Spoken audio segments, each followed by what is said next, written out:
وای فایتون خراب شد. آره اما انقدر برق میره میاد خودمونم داریم خراب میشیم. فکر کنم وای فایمون هم یکم قدیمی شده. باشه الان چکش میکنم ببینم چی شده. خیلی مردی استاد.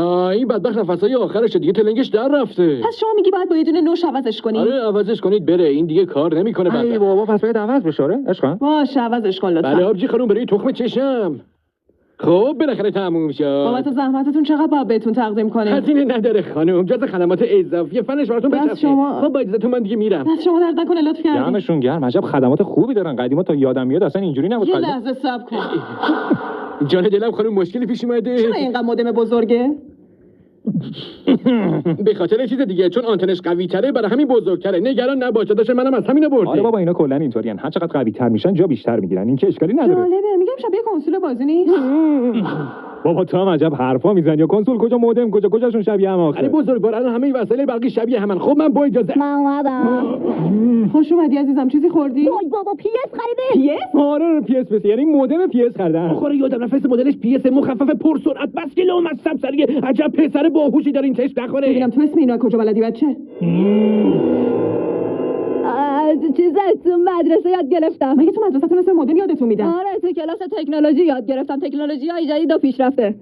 چه مرگتونه، چرا همتون این شکلی شدی؟ عزیزم ول کن مودم دیگه، به جای این کارو برو چند قسمتش خبری ببین کی تو کیه، چی تو کیه. آره دیگه همون، منم ظفر احمد کنم بهتره. آره مامان منم یه چیزی پیدا میکنم خودم میخورم. سلام داداش، ما امروز مودممون رو عوض کردیم. بگو خب.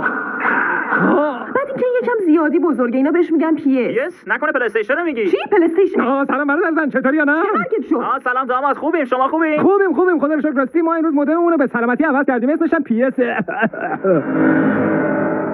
آره الان فهمیدم، یه چیز دیگه هم بهش میگفتن پرسرعت. آره همون پرسرعت. دقت کردین روزا خیلی مد شده، همه دارن. آره دقیقاً همه استفاده میکنن. راستشو بگو ببینم این چیه؟ یا آبجی شرمنده، من دستم رو دندست بعدن خودم زنگ میزنم فعلا. الو تو که اصلا ماشین نداری خالی بند.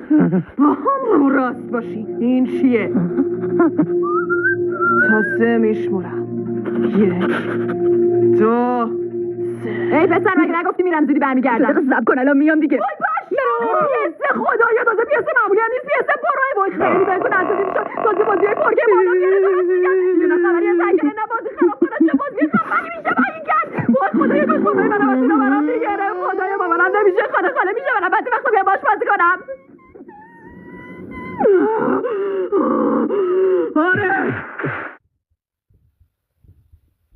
پس گفتین یهو وای فایتون خراب. آره اما انقدر